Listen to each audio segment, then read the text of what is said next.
پھر ذرا اس وقت کا تصور کرو جب تمہارے رب نے فرشتوں سے کہا تھا کہ میں زمین میں ایک خلیفہ بنانے والا ہوں۔ انہوں نے عرض کیا کیا آپ زمین میں کسی ایسے کو مقرر کرنے والے ہیں جو اس کے انتظام کو بگاڑ دے گا اور خون ریزیاں کرے گا؟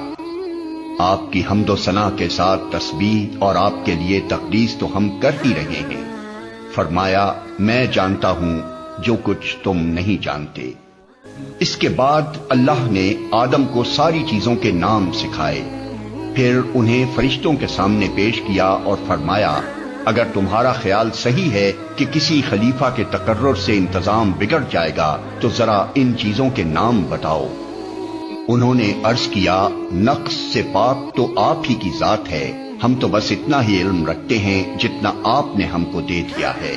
حقیقت میں سب کچھ جاننے اور سمجھنے والا آپ کے سوا کوئی نہیں۔ پھر اللہ نے آدم سے کہا تم انہیں ان چیزوں کے نام بتاؤ۔ جب اس نے ان کو ان سب کے نام بتا دیے تو اللہ نے فرمایا میں نے تم سے کہا نہ تھا کہ میں آسمانوں اور زمین کی وہ ساری حقیقتیں جانتا ہوں جو تم سے مخفی ہیں، جو کچھ تم ظاہر کرتے ہو وہ بھی مجھے معلوم ہے اور جو کچھ تم چھپاتے ہو اسے بھی میں جانتا ہوں۔ پھر جب ہم نے فرشتوں کو حکم دیا کہ آدم کے آگے جھک جاؤ تو سب جھک گئے مگر ابلیس نے انکار کیا، وہ اپنی بڑائی کے گھمنڈ میں پڑ گیا اور نافرمانوں میں شامل ہو گیا۔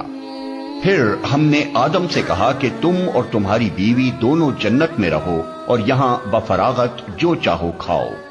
مگر اس درخت کا رخ نہ کرنا ورنہ ظالموں میں شمار ہوگے۔ آخر کار شیطان نے ان دونوں کو اس درخت کی ترغیب دے کر ہمارے حکم کی پیروی سے ہٹا دیا اور انہیں اس حالت سے نکلوا کر چھوڑا جس میں وہ تھے۔